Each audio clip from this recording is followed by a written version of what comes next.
சப்போட்டா பழம் சாப்பிடுவதால் கிடைக்கும் நன்மைகள். சப்போட்டா பழத்தில் உள்ள சில சத்து பொருட்களும் விட்டமின்களும் இரத்த நாளங்களை சீராக வைக்க உதவுகிறது. மேலும் இரத்த நாளங்களில் கொழுப்பு படிவதை தடுக்கிறது. கொலஸ்ட்ரால் பிரச்சனை உள்ளவர்களுக்கு இது ஒரு இயற்கை மருந்து. இதயம் சம்பந்தமான நோய்கள் வராமல் தடுக்கிறது. சப்போட்டா பழச்சாறுடன் தேயிலை சாறும் சேர்த்து பருகினால் இரத்த பேதி குணமாகும். தூக்கமின்மையால் அவதிப்படுபவர்கள் இரவில் படுக்கைக்கு முன் சப்போட்டா பழ ஜூஸ் குடித்து வந்தால் தூக்கம் நன்றாக வரும். ஆரம்ப நிலை காசநோய் உள்ளவர்கள் சப்போட்டா பழம் ஜூஸ் குடித்து ஒரு நேந்திர பழம் சாப்பிட்டு வர காசநோய் குணமாகும். குறிப்பாக இரத்த மூலம் உள்ளவர்களுக்கு சப்போட்டா பழம் நல்ல மருந்து.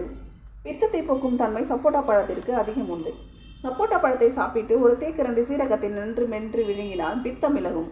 பித்த மயக்கத்திற்கு இது நல்ல மருந்து. சப்போட்டா சாறுடன் சிறு சுக்கு, சித்திரத்தை பொடி, கொஞ்சம் கருப்பட்டி சேர்த்து நன்கு காய்ச்சி குடித்து வர சாதாரண காய்ச்சல் குணமாகும். சப்போட்டா பழத்தை அடிக்கடி சாப்பிட்டு வருவதற்கு குடல் புற்றுநோய் வராது. இதில் கால்சியம், பாஸ்பரஸ் சத்துக்கள் கணிசமாக இருப்பதால் எலும்புகள் வலுவாக இருக்கும். சப்போட்டா சாறுடன்